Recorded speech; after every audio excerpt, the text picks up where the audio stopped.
syempre maraming mga bagay na pwede kayong tanungin kay Pops, di ba? Isa na siyang lolling. So, yeah, lolling. Oo nga, it seems to be the topic. That's the newest thing na, well, hindi naman nangyari sa kila Kuya at kay Mielo.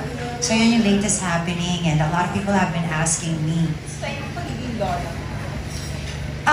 Hindi ko pa nakikita si Baby Finn, pero excited akong makita siya, excited akong mahawakan siya, makarga siya. I think that's the only time I will really feel na certified loli ako. Ngayon, tinatawag ko lang yung sarili ko na loli.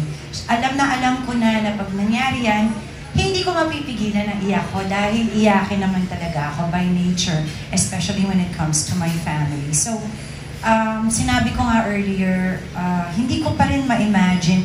The reason why nasisenti ako is, first and foremost, hindi ko pa ma-imagine na ang aking panganay is already a dad. So, isa yun sa kinakasenti ko. But I'm sure he will be a very, very good parent.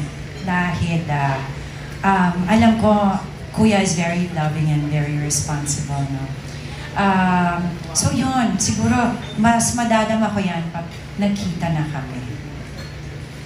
Yes, I know. I know. So if your lollipops, has Martin decided kung anong tawag sa kanya?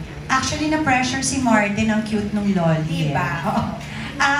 Hindi ko alam. Parang wala pa yata siyang naiisip na name. As of now, he's just a grampy.